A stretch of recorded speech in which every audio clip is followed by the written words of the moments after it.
Bentrovati telespettatori di Penalty on Demand. Con il ritorno in campo anche del campionato di prima categoria ritorna la nostra trasmissione che parla solo del campionato di promozione e anche da questa settimana giustamente del campionato di prima categoria. Siamo visibili chiaramente sulla pagina on demand di Penalty, ma anche sulla pagina del canale YouTube Penalty Programma Sportivo, nonché visibili anche nella versione HBB TV di 7 Gold. Partiamo subito con il campionato di promozione e lo facciamo con il girone A.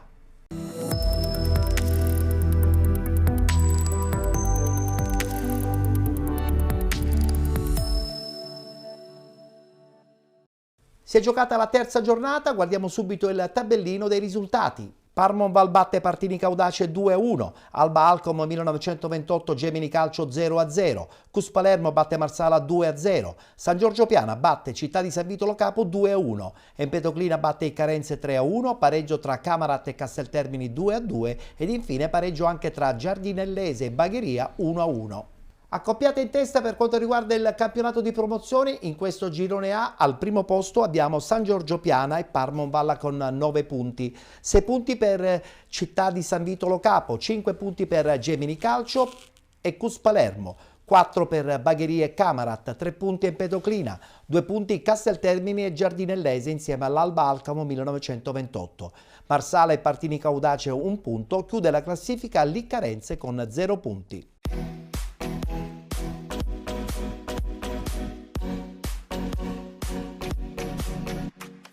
Buon pomeriggio e buona domenica, Fico Aldarella che è pronta a raccontarvi la sfida fra San Vito, Lo Capo e San Giorgio Piana. Spina di testa, palla dentro per Serio che c'è Cuto Serio! Arriva dal nulla Gioacchino Serio e batta Vignone su una palla che sembrava persa, morta. Arriva sempre il numero 10 che esulta con la panchina e il San Giorgio sblocca una partita complicatissima. Bonaventura di testa l'ha presa, poi Rosone! Con una rovesciata pazzesca Belmonte riesce a bloccarli in 2 tempi. Serio col sinistro, Serio! Con le mani in scusa, calcio e cartellino rosso come un portiere viscuso. Carioto contro Vignone. Carioto centrale sotto i suoi tifosi. Quinto gol per Davide Carioto che continua a governare anche la testa e la classifica. Cannonieri. Vateto Rosone, Minagro lo ha ignorato. Cardella. Ancora il 17. Vuole calciare addirittura palla che si impegna. Rosone! Tutto buono. 2-1. La riapre il San Vito. Anche in 10. Su una palla che si è impennata ed è diventata buona per il numero 10 che di testa la mette in porta. Fischia l'arbitro. Vince il San Giorgio. Espugna il comune di San Vito. Lo fa per 2-1. Vittoria di misura.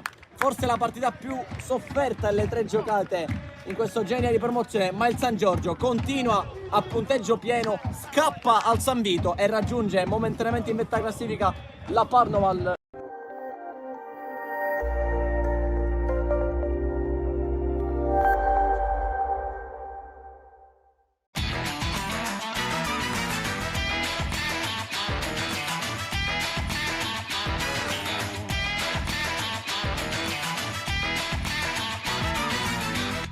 Ma lo sapevamo, le squadre di Bruccoleri sono squadre insomma che si mettono bene in campo e quindi sapevamo che era una partita difficile.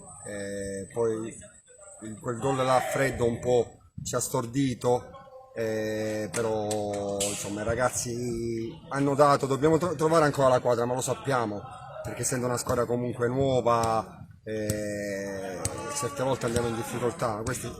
Le prime partite servono anche a questo. A me soprattutto interessa, io vedo come lavorano questi ragazzi durante la settimana, lavorano veramente bene, anzi forse troppo per la categoria, con professionalità e dedizione, quindi ci può stare l'errore, ci può stare tutto.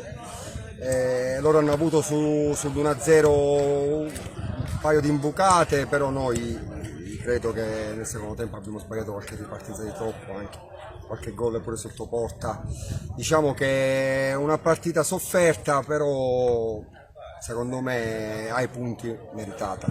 Vorremmo ritornare a casa nostra, stiamo lavorando anche per questo, però questa settimana c'erano stati dei problemi e quindi abbiamo deciso di giocare qua, pur sapendo le difficoltà, perché il campo è molto più grande, prendere distanza non era facile, il campo è comunque pesante perché è un bel campo. Però va bene, l'importante era iniziare con una vittoria, è venuta pur soffrendo, ma l'importante è che è arrivata. Le prime partite secondo me sono tutte toste, l'avversario è difficile come sono difficili tutti, noi siamo una squadra, comunque levando 2 o 3 veterani, siamo una squadra abbastanza giovane, dietro abbiamo 2002, 2003, 2004, 2006, gente che comunque se dobbiamo fare un uscita di campionato non ci è abituata, quindi deve raggiungere anche una mentalità, ci siamo? Quindi ci vuole del tempo, quindi per noi devono rappresentare tutte delle partite difficili, non ci possiamo permettere di sottovalutare niente e oggi è stata la prova, non l'abbiamo sottovalutata ma abbiamo avuto la consapevolezza che le partite, se non lotti, non arrivi prima all'avversario, soffri e rischi anche di non vincere.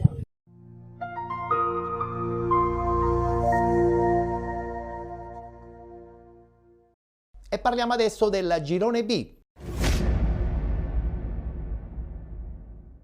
Anche qui, terza giornata, guardiamo subito i risultati di domenica. Gioiosa batte Valle del Mela 5-2, Nuova Rinascita Patti batte San Fratello 2-0, Rosmarino batte Promende Calcio 3-0, Lascari Cefalù vincente contro la Luntina 1-0, Aquila batte Nuova Azzurra Fenice 2-0, Città di Galati Sant'Angiolese 2-1, infine Città di Mistretta batte Atletico Messina 2-0. In questo girone sono 3 le squadre in questo momento al primo posto, con 9 punti Gioiosa, Rosmarino e Aquila, 6 punti per la Nuova Rinascita, 5 punti per il Città di Galati, 4 punti a Luntina, Città di Mistretta e Valle del Mela Calcio, con 3 Lascari Cefalù, 2 punti per Sant'Angiolese e San Fratello, 1 punto Promende Calcio, chiudono la classifica Atletico Messina e Nuova Azzurra Fenice.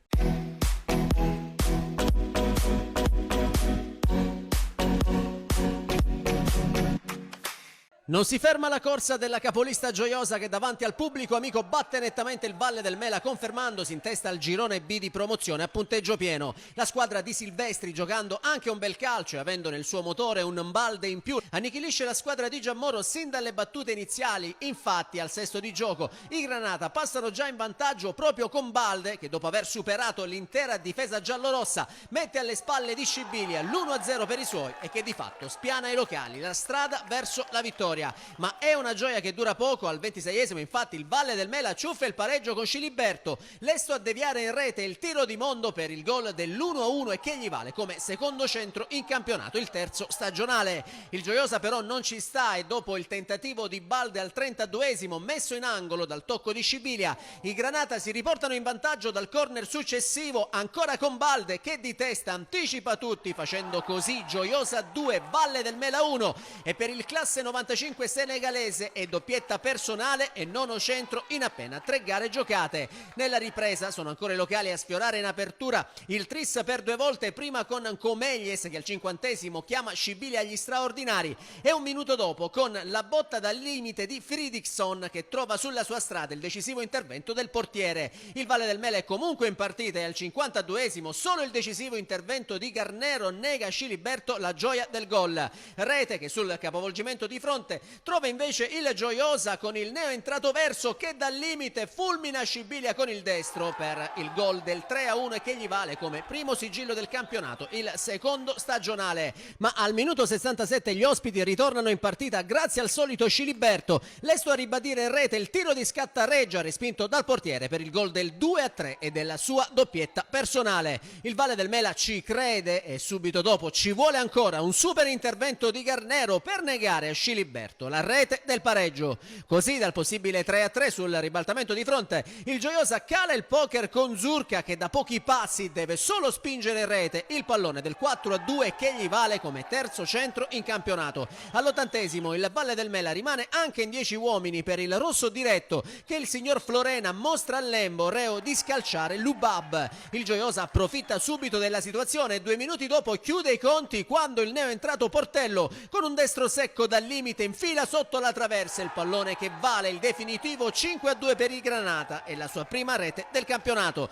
Finisce così, il Gioiosa sale in classifica a quota 9 punti, a punteggio pieno e può vantare anche il miglior attacco del girone con 12 gol in 3 partite, mentre il Valle del Mela rimane a quota 4 e conosce la prima sconfitta in campionato.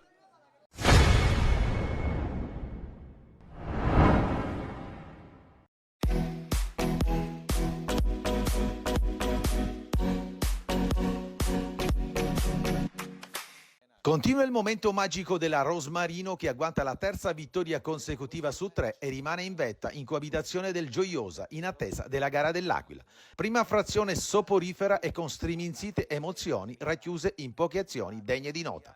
Ci prova Carini all'inizio ma senza soleticare di pane. Padroni di casa che gridano al gol al minuto 15 quando Iuculano si accentra e lascia partire il suo sinistro che si stampa sulla traversa.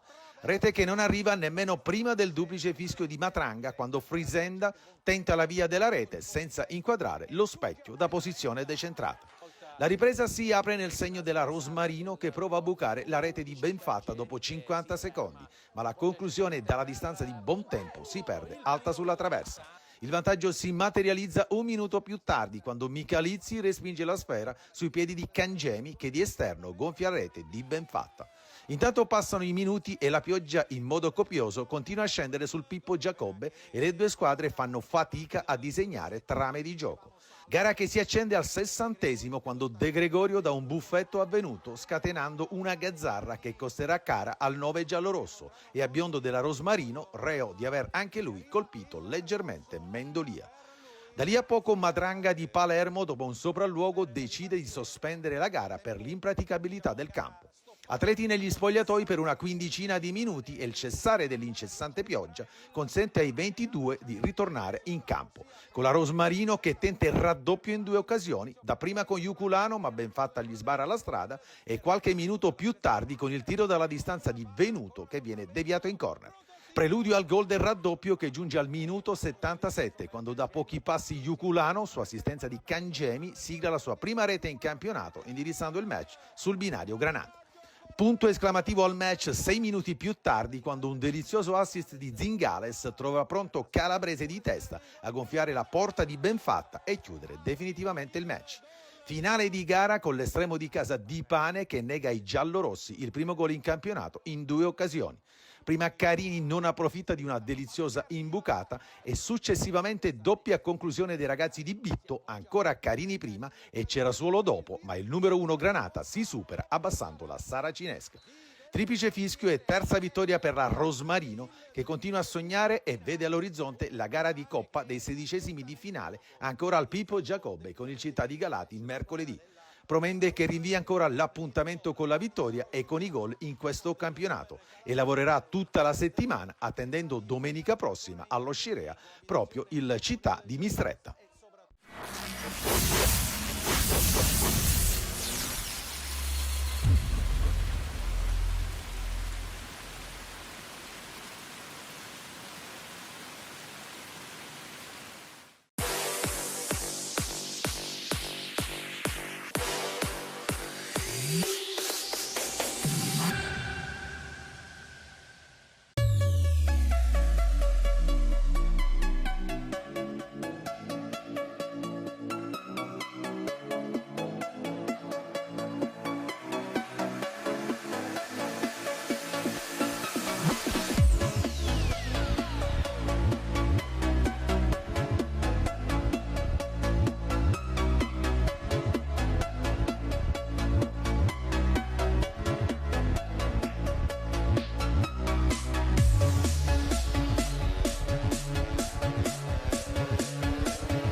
Ancora una vittoria per l'Aquila, la terza di fila e la terza senza subire gol. Rimane invece ancora ferma al palo la squadra di Granata, a secco di successi, che ci prova comunque con Mastroianni in apertura. Il suo destro però risulta largo. Fuori si spegne anche il tentativo dei locali, operato da Amato al minuto 17. Al 23esimo, Nuova Azzurra che reclama un calcio di rigore per un tocco di mano in area di Dama. Il signor Alagna lascia giocare. Il fischietto di Palermo dice di no anche alle proteste dei bafiesi che chiedono il penalty sulla conclusione di Princi. Al 42esimo Barcellonesi a segno con Tolino Longo, ma l'arbitro ferma tutto per posizione di fuorigioco. Nella ripresa però al primo affondo l'Aquila passa, quando al minuto 48 Princi aggancia il servizio di Mastroianni e col destro mette alle spalle di La Rosa. Il vantaggio per i suoi è che gli vale come primo sigillo in maglia biancorossa. Locali che tentano la via del raddoppio con Cariolo, il cui destro a giro non c'entra lo specchio della porta.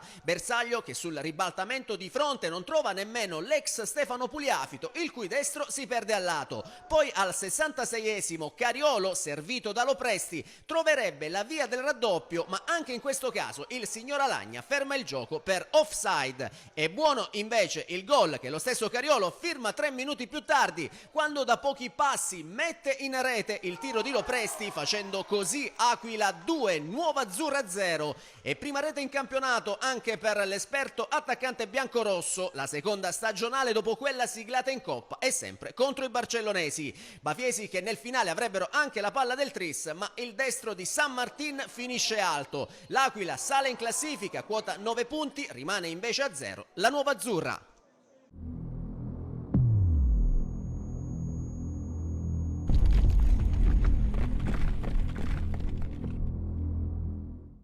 Voltiamo pagina, parliamo adesso del girone C.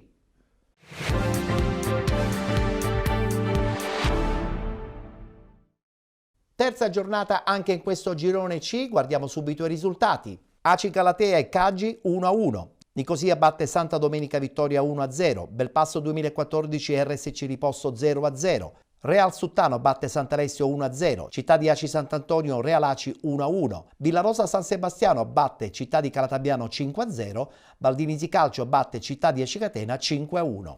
Solitaria in vetta nel girone C del campionato di promozione abbiamo il Nicosia con 9 punti. Con 7 punti Città di Aci Sant'Antonio e Belpasso 2014, 6 punti Villarosa San Sebastiano, 5 punti per Valdinisi Calcio, RSC Riposto e Aci Galatea, 4 punti il Real Aci, con 3 punti il Real Suttano ed infine 5 squadre con un punto: Sant'Alessio, Santa Domenica Vittoria, Caggi, Città di Aci Catena e Città di Calatabiano.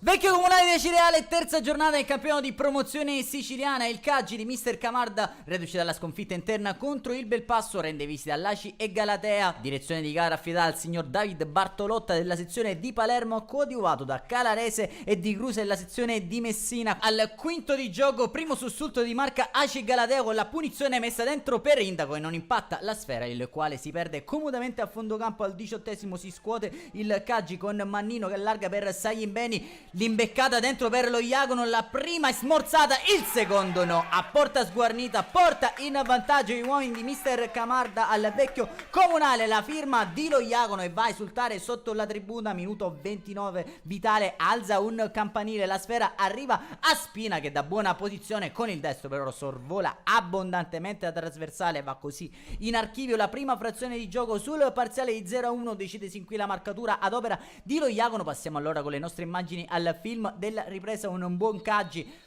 che dopo 5 minuti ci riprova con Mannino per lo Iacono, a sua volta riesce a imbeccare Cantarella. Ottimo dialogo nello stretto nonostante l'irregolarità del fondo del campo. Palla Scalisi e si appoggia a Saglimbeni, filtrante illuminante per lo Iacono, si stampa sul palo il suo destro. All'ora di gioco primo cambio con Informante che rileva Silvestro. 3 minuti più tardi e Santitto a duettare con Saglimbeni, palla dentro ancora una volta per uno scatenato lo Iacono, calcia però addosso a Romano il possibile 0-2. Minuto 73, fuori lo Iagono e Scalisi, dentro Franco e Barriga, prova a mettere dentro il tridente pesante mister Camarda. Palla a Santitto che prova a fare tutto da solo, palla però che sorvola la trasversale, minuto 78, un buon Caggi con Saglimbeni che dopo una giocata allarga a Cantarella, palla dentro del 10 sul quale non riesce però a correggere nessuno in rete, minuto 82, sempre e solo Caggi in avanti con un buon Santitto che prova a imbeccare Varrica, palla di Informante da posizione defilata, prova ad armare il destro, controlla con lo sguardo l'estremo difensore Acese che si fa vedere in avanti con Nobile, appoggia a Cenzabella, la conclusione però viene messa fuori, strozzata, smorzata, minuto 85 finisce la partita di Cantarella, al suo posto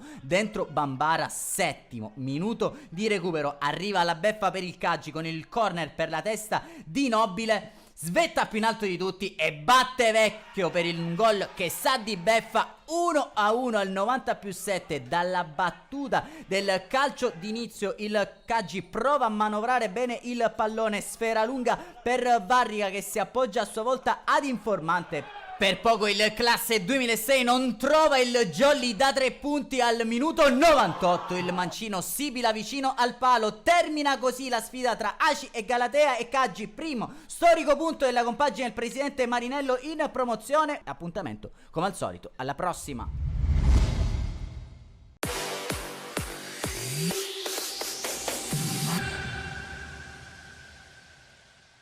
Terzo risultato utile senza subire reti, compattezza e maturità di fronte a una super corazzata del girone C di promozione come la RSC Riposto. Il Belpasso le impone uno 0-0 di carattere dopo 270 minuti di campionato, rimane in alta quota solo dietro al sorprendente Nicosia che, spiazzando al momento tutti i pronostici, si attesta a punteggio pieno dentro un raggruppamento non privo di sorprese. Il dopo Gaggi 1-0 a firma di Conti che ha bissato la prima con la Real Sultano, Belpasso rattoppato in attacco, out, Lupo e Conti, il tecnico Dario Suriano affida le chiavi del reparto avanzato a Scirè, La Spina e Prestianni, sostanzialmente nessuno stoccatore, ma è, come dicevamo, l'affidabilità del pacchetto arretrato a tenere banco al Nuccio Marino in uno dei clou di questo terzo turno di fine settembre. L'altro si è giocato tra Aci Sant'Antonio e Real Aci, 1-1 per la cronaca. Guardia montata su uno dei cannonieri principe della categoria, Giacomo Fisichella, 5 reti in 5 uscite ufficiali, scena muta grazie al silenziatore messo in azione da Egitto e Di Pietro che ha funzionato per il 90% della partita, risultato solo un'occasione concessa a metà ripresa. Non solo la coppia centrale di difesa, accompagnata come sempre dalla tenacia dei vice capitani Milizia, ma anche il lavoro del centrocampo, soprattutto in fase di ripartenza, ha esaltato la conduzione di gara dei padroni di casa. Tirri, capitano oggi per 2 volte alla costruzione prima di un gran corridoio che Prestianni, per la verità, è lontano dal rifinire e poi straordinario in fase di interdizione al lancio per La Spina che finisce ipnotizzato dall'attenta difesa ripostese. A proposito, 2 gol subiti in 5 uscite complessive tra Coppa e Campionato. Si propone pure un altro dei centrocampisti, Carbonaro, che lavora di fantasia provando l'irruzione sugli sviluppi di un calcio da fermo. La RSC si guarda bene dal non prenderle, almeno nel primo tempo. Al Belpasso tocca quindi provare il gioco aereo per legittimare la leggera supremazia imposta fino ai primi 45 minuti di gara. Egitto però va in controtempo sull'assist da punizione di Carbonaro, il quale poi smista su Pietro Nicolosi, assist di ritorno per la conclusione da 25 metri e destro di precisione neutralizzato da Cisterna. Prestianni sulla ribattuta non passa grazie anche a Platania. Reti bianche all'intervallo e un Belpasso piuttosto propositivo che, logicamente, senza finalizzatori questo può fare. Ed ecco l'unica concessione data a Fisichella quando corre metà ripresa. Il pallone sfila con una certa rapidità verso il fondo campo dietro a colonna in uscita al numero 1 di casa. Va detto che il merito è chiaro per aver sbarrato la visuale al cecchino. A questo punto lo 0-0 sembra il risultato più pronosticato, l'ultimo ad arrendersi per magari regalare e regalarsi la terza su 3. E Orazio Tirri che strappa un pallone in corsia sinistra e allarga di molto per Nicolosi. La conclusione da fuori è il simbolo di poco spazio lasciato dagli avversari nei 16 metri. Santa Maria per lo stanchissimo Milizia, la prima istantanea da bordo campo, poi staffetta tra attaccanti con Prestianni rilevato da Mario Riolo, il quale timbra la seconda presenza dopo il minutaggio di Gaggi. Quindi l'applauditissimo Mattia Rottella al posto di Scirè quando ci si avvia verso un finale dalle pochissime emozioni. Alla RSC viene annullato un gol con tanto di offside su Tornitore e dall'altra parte La Spina Incespica a contatto con Papa dopo iniziativa, manco a dirlo, di Tirri su sponda. Liriolo, niente decisioni arbitrali clamorose come prevedibile, un piccolo sussulto, generatore di sogni e di apoteosi quando Tirri si lancia sui titoli di coda dalla sinistra, ma finisce per regalare palla a Cisterna. Prima della possibile miccia sotto porta di Egitto, al San Gaetano finisce 0-0 tra Belpasso, RSC Riposto e Domenica. Trasferta a Calatabbiano con favori del pronostico guadagnati e consolidati in queste prime positive 3 giornate, specialmente dopo questa prova di maturità con la RSC.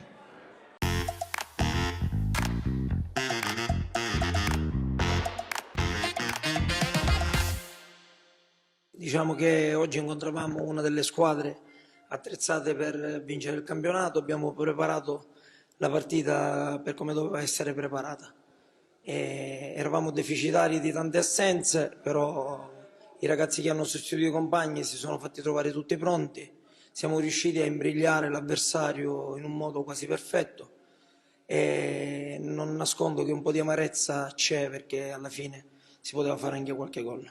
Ho preparato la partita così con i ragazzi e questo ci ha dato questo risultato positivo che accettiamo anche avendo rispettato l'avversario. Anzitutto dobbiamo fare i conti adesso con le assenze che si vanno ad aggiungere agli altri che già mancavano, però sempre con serenità, tranquillità. Abbiamo una bella squadra di giovani perché oggi siamo scesi in campo con 4 under più altri 5 leve in panchina e il futuro lo vediamo molto positivo perché come sempre pensiamo alla crescita dei giovani. Sì, abbiamo fatto un'ottima partita, abbiamo fatto quello che ci ha chiesto il mister, potevamo fare qualcosa di più, meritavamo di più che altro. Abbiamo lottato dal primo all'ultimo minuto. Non c'è stato un ragazzo che non ha lottato fino alla fine, abbiamo lottato tutti dal primo all'ultimo e se continuiamo così ci possiamo togliere grandi soddisfazioni. Abbiamo lottato fino all'ultimo e non abbiamo niente da dire.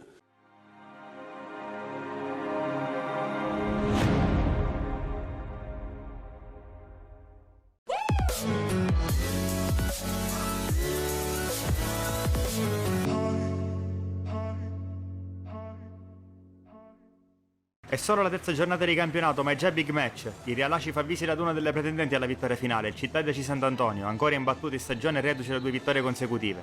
Arbitro il signor Davide Lopressi di Messina. Avvio di partita promettente per il Real, De Emanuele sulla 3/4. Attaccato da Barbagallo, lo salta in dribbling, ancora De Emanuele, fermato da Dadone. Il pallone finisce a De Carlo che serve Le Mura.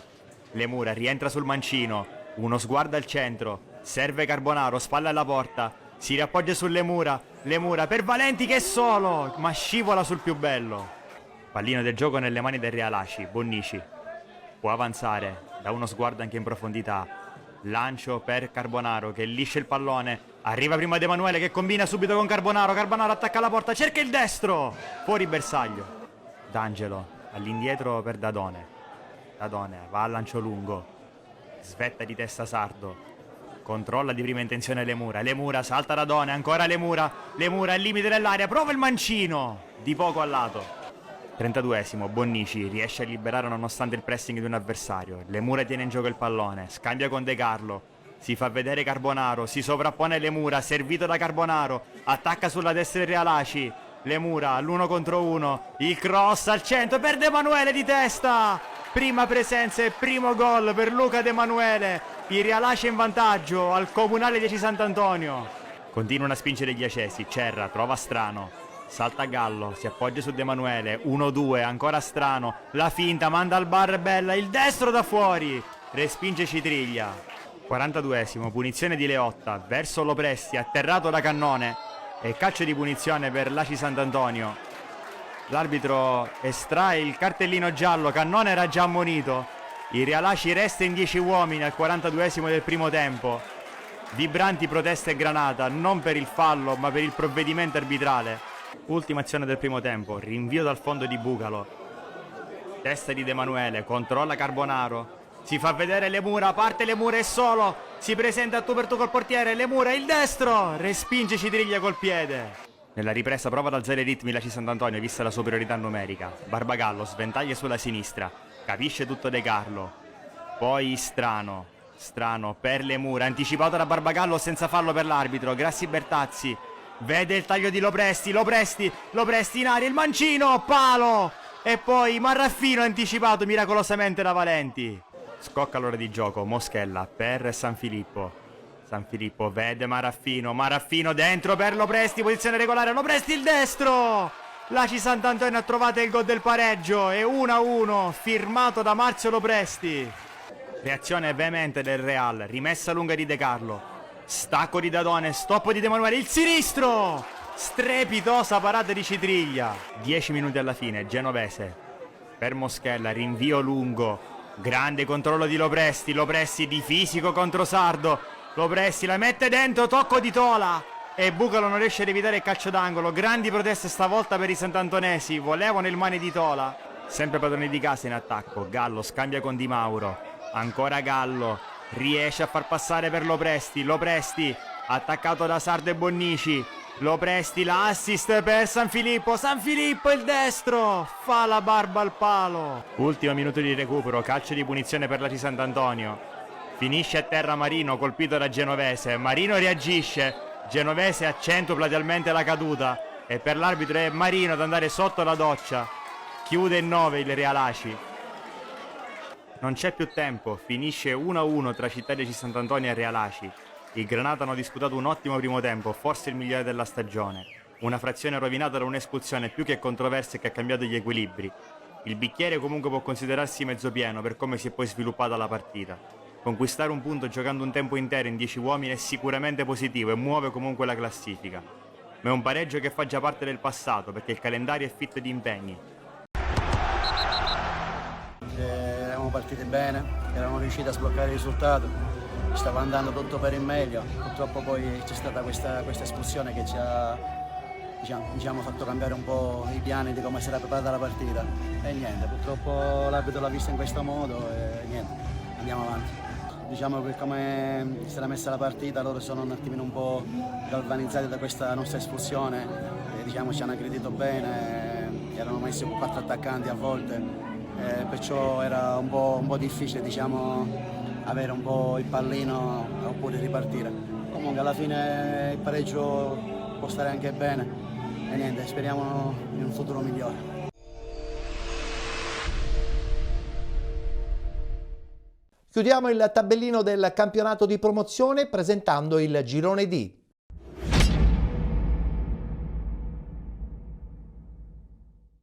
Anche in questo girone terza giornata, subito i risultati.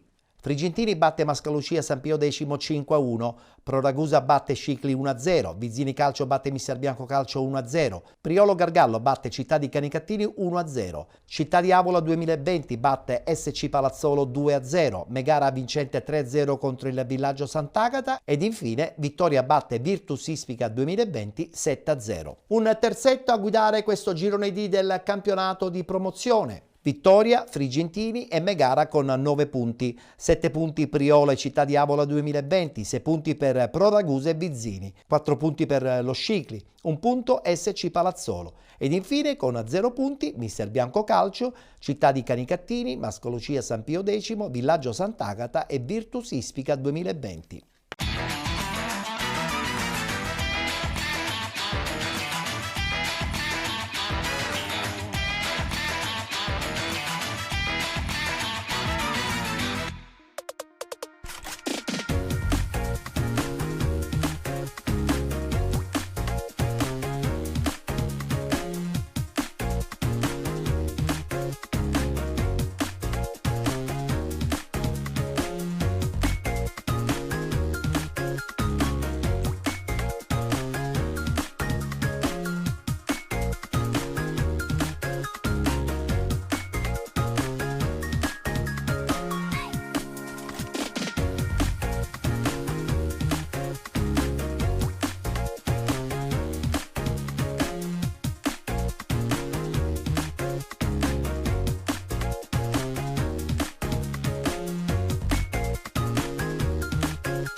Sì, credo che la vittoria sia stata meritata, i ragazzi hanno fatto una grande partita, una prova di carattere. E abbiamo iniziato in un modo, siamo stati poi bravi ad adeguarci anche a un altro tipo di gioco, abbiamo cambiato anche tatticamente qualcosa, ci siamo adeguati subito e da lì è iniziata un'altra partita e sono contento perché vincere in questo campo sarà difficile per tutti e un altro clean sheet, un'altra partita senza prendere gol. Quindi continuiamo così e siamo sulla strada giusta, adesso da stasera testa alla Coppa di mercoledì.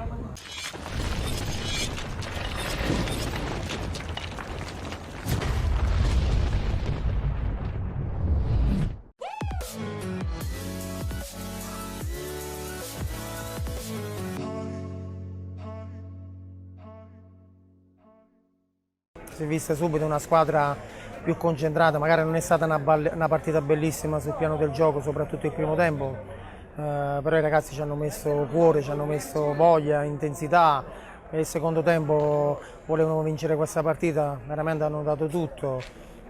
Sono contento soprattutto per loro perché se lo meritano, si allenano sempre al massimo durante la settimana, sono contento, abbiamo fatto esordire un altro 2006 dall'inizio Celia, quindi è una squadra che deve crescere, oggi ha dimostrato grande carattere che magari non avevamo dimostrato nelle partite precedenti, quindi si deve crescere, lavorando con umiltà e sono sicuro che ci toglieremo tante soddisfazioni.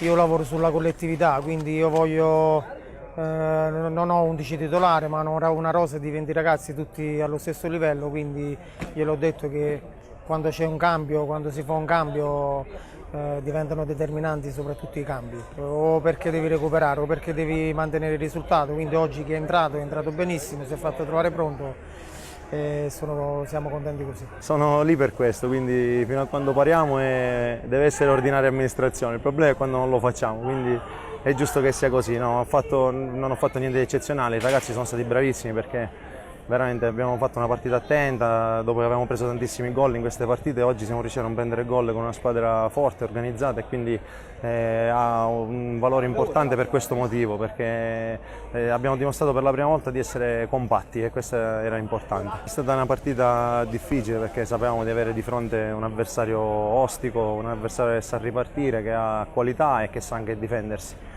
E quindi per noi era una partita importantissima in casa per quello che è il nostro obiettivo, cioè raggiungere quanto prima la salvezza, era una partita importantissima.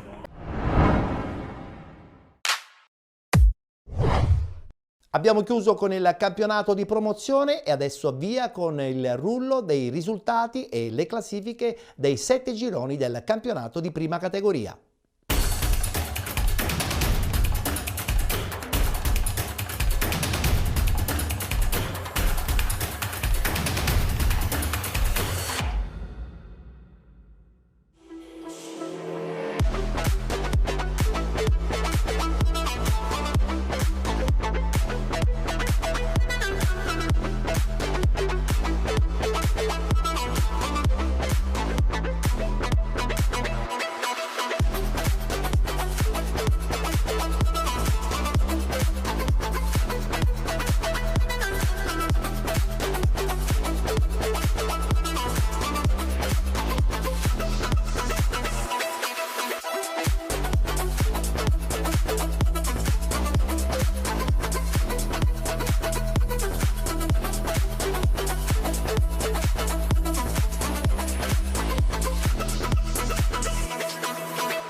Nonostante la sconfitta e in ritardo di preparazione, i giallorossi di La Rocca non demeritano e dopo 2 minuti ci vuole un attento Celona per disinnescare il destro di Buda, ma al primo vero affondo è il Monforte a passare quando al minuto 21 Bartuccio aggancia il lungo lancio di Dall'Oglio e dalla destra pesca a centro area Bomber Dama che di testa anticipa tutti mettendo alle spalle di Crisafulli il pallone che vale di fatto l'1-0 per i suoi. Ancora Dama di testa nel finale di frazione sfiora il raddoppio dagli sviluppi del corner di Bartuccio. L'esperto centravanti neroverde non è preciso nemmeno nella ripresa quando angola troppo il destro che si perde di poco sul fondo. Poi il Pro Falcone tenta la via del pareggio che accarezza prima con Furner il cui sinistro ravvicinato non c'entra la porta per centimetri e subito dopo con Quattrocchi la cui botta col destro risulta fuori misura. Giallorossi che reclamano anche un possibile rigore su Catalfamo ma il signor contraffatto dice di no. Quindi nel finale il Monforte la potrebbe chiudere ma al 77esimo la botta dal limite di La Spada esce di 1 metro alla destra di Crisafulli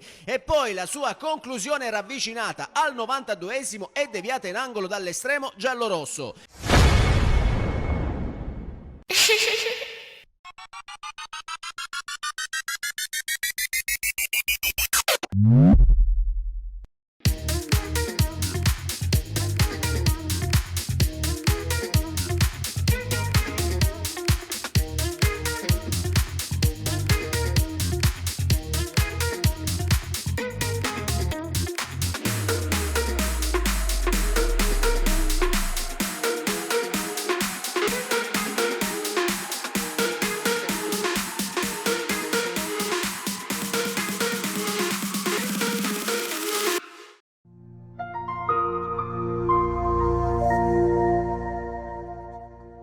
Buon pomeriggio e ben ritrovati con il campionato di prima categoria. Per la prima giornata si affrontano Real Itala e Virtus Etna. Real Itala con Di Pietro, D'Angelo, Aiello, Romeo, Donato, Brancato, Geraci, Codraro, Tavilla, Bonamonte e Acquaviva. Rispondono gli etnei con Maccarrone, Fichera, Di Natale, Cordova, Leonardi, Di Benedetto, Finocchiaro, Romeo, Sapienza, Pagano e Contarino. L'incontro che si giocherà al Marullo sarà diretto dal signor Alessandro Ingrassia della sezione di Palermo. Riceve in mezzo al campo Acquaviva, avanza il 21, allarga il gioco per Tavilla, ottimo stop del numero 90 che punta un avversario, ancora Tavilla, prova il tiro col destro, pallone che però si spegne fuori.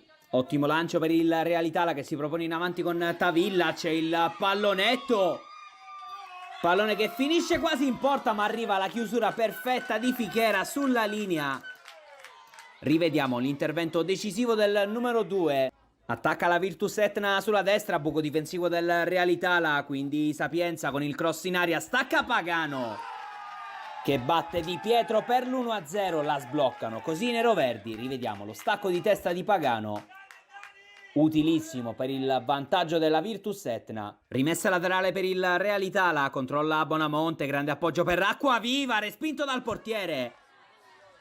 E poi Romeo fa avanzare i suoi, grande occasione per il Real Itala. Bonamonte prova a ricominciare dalla sinistra, carica il destro il 22 ma trova la grande risposta di Maccarrone.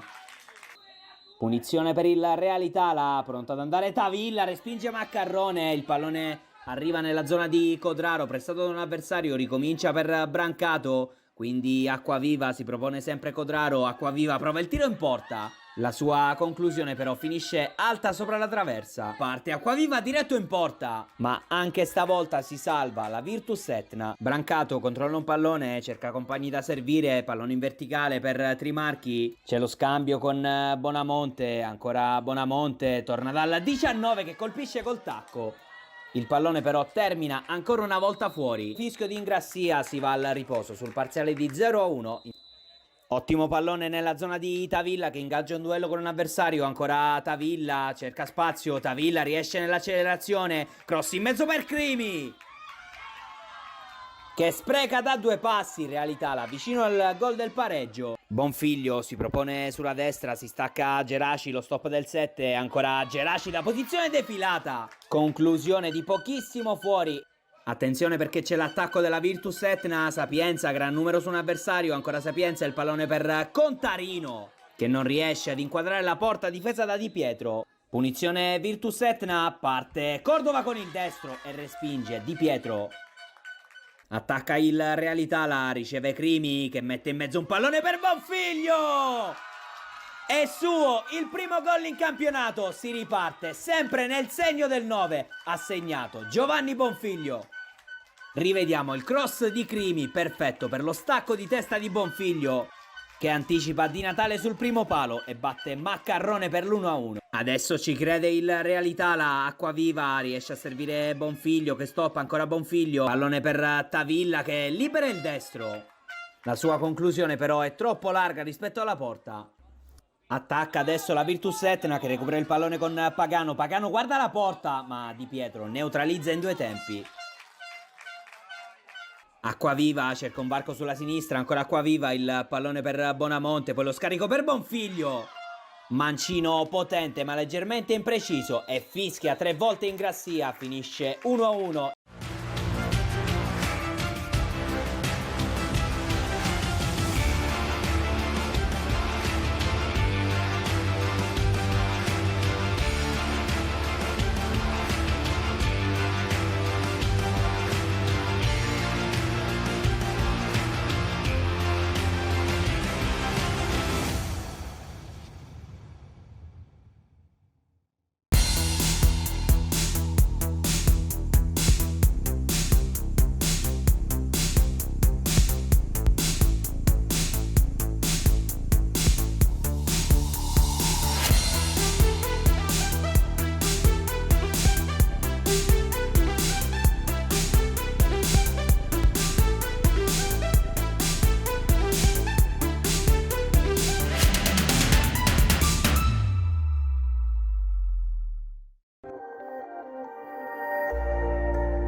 Un generosissimo e anche sfortunato Campanarazzo cede di misura al Noto all'ultimo giro di lancette del tempo regolamentare ed esce con la casella dello 0 all'esordio stagionale. 0 sì, ma una ricchezza di spunti grazie a una prestazione maiuscola e a una partita giocata ben più che alla pari, quasi superiore, contro il Noto, attrezzato team e matricola costruita per stare in alto. Subito dentro la novità, salvo Mirabella nel 4-4-2 di Primo Rivoli. Qualità ed esperienza sul settore destro difensivo per il 37enne ex Battiati, dentro una difesa che, al fianco di Motta, si affida all'usato sicuro con Celi in mezzo e spinge in fascia sinistra con un altro veterano, Michele Fazio. E a proposito di calciatori di lungo corso, nella zona nevralgica, Capitan Russo alle impostazioni con Milazzo, in mezzo alla gioventù chiamata Contarini e Gelardi per spingere la manovra offensiva coordinata da Anfuso e D'Arrigo. Quest'ultimo per ben 3 volte, tentato da una voglia di impallinare gli avversari in avvio di gara, con conclusioni dalla distanza che fanno capire le intenzioni del Campanarazzo di prendersi la scena nella prima mezz'ora. Una mezza occasione la crea invece Milazzo, il cui fuorigioco segnalato dal direttore di gara Patrizio Di Palermo non gli rende giustizia, un po' meno, invece la conclusione sin troppo angolata, per fortuna si fa per dire, resa vana dal fischio preventivo arbitrale. Una vera e propria palla gol superata la mezz'ora e invece quella del rammarico pieno. Gelardi e lesto nel rifinire una fase imbambolata di un Noto che stenta ad entrare in partita. Palla ad Anfuso che si fa murare da Brunelli. La testa di Zani che sorvola la traversa al termine di un calcio d'angolo e l'ago di una partita che sposta il peso della bilancia verso l'11 ospite. Listo ha sin troppo spazio e per fermarlo c'è Giovanni Signorino, numero 1 assolutamente di categoria superiore. E lo dicono le immagini. Listo che al 39esimo stavolta ci pensa più di una volta prima di tirare, senza opposizione di sorta, regala il vantaggio al Noto, ricevendo un cross da sinistra. Noto che viene premiato da una percentuale realizzativa maggiore dell'avversario in relazione alle occasioni create. All'intervallo, alla Toruccio Lapiana, il Campanarazzo chiude con una rete al passivo. 4 minuti della ripresa per riprendersi la parità con la determinazione di chi non vuole arrendersi. I mister bianchesi nero-verdi conferiscono applausi quando sull'asse del duo d'attacco vanno a conquistarsi un calcio di rigore. Anfuso scende e dialoga con D'Arrigo. L'atterramento sembra ineccepibile da parte di un avversario e si va così dagli 11 metri. La trasformazione è di Andrea Anfuso e suo il primo gol stagionale del Campanarazzo nella stagione 23-24. Il primo gol è firmato dall'ex attaccante della Leo Soccer giunto a inizio 2023 per rendere frizzante l'attacco insieme a Emanuele Vasile, oggi proprio al Noto ma spettatore della panchina. Esce Contarini, entra Palmeri, Primo Rivoli. Alla prima mossa cambia una pedina per poi, superato il quarto d'ora abbondante, mettere dentro Cappello per Gelardi e Giusto Risi per Mirabella. Alla mezz'ora chiusura cambi con Miraglia per Milazzo e Testa al posto di D'Arrigo. Il tutto mentre il Noto cerca di fare la partita, non ci riesce perché il Campatarazzo è solido e non si passa. Occhio però, per vanificare tutto ci vuole poco e per poco Giarratana non colpisce duro, per lui solo traversa con tiro dalla distanza. Idem per Di Stefano, da poco in campo, il quale va più morbido, forse troppo di testa, girando di testa uno spiovente lungo. Infine Costa, dalla distanza, crea qualche apprensione, conclusione di sinistro, palla alta e nulla più. Che ci sia un po' di offuscamento nell'inquadrare la porta non è una questione soltanto netina e il Campatarazzo fallisce l'occasione delle occasioni con Giusto Lisi che si fa tradire dalla fretta dopo aver ricevuto un pallone tutto in verticale da Russo, Fazio e Infuso.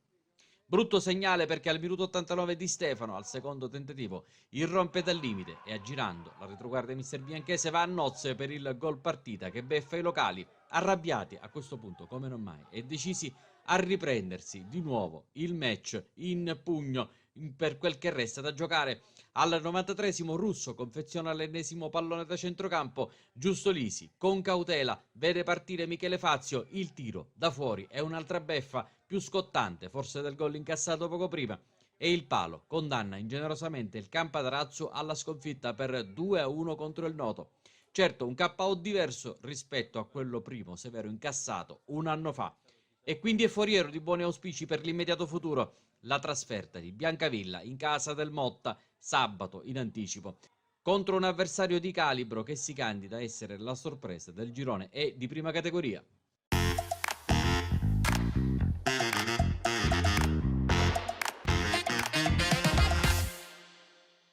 C'è tanto rammarico perché abbiamo pagato a carissimo prezzo degli errori in fase difensiva, loro hanno approfittato, non siamo stati bravi nemmeno in fase offensiva a capitalizzare, anche molto sfortunati diciamo, io sono una traversa col capitano, alla fine Michele un palo all'ultimo minuto, quindi diciamo che anche la fortuna non è stata dalla nostra parte. Il campionato è appena iniziato, noi sappiamo di essere una squadra attrezzata per poter fare bene, purtroppo la prima è andata così, però ancora il campionato è, come detto, appena iniziato e daremo l'anima per fare meglio rispetto all'anno scorso e dare anche soddisfazione alla dirigenza che alla società che ci mette, non ci fa mancare nulla. Con i risultati e le classifiche del campionato di prima categoria abbiamo concluso la puntata odierna di Penalty, visibile in versione on demand sulla pagina Facebook Penalty, ma anche sul canale YouTube Penalty Programma Sportivo. Se volete seguirci siamo anche in onda sul canale HBB TV di 7 Gold, canale 15 del digitale terrestre. Grazie per essere stati con noi ed appuntamento alla prossima settimana.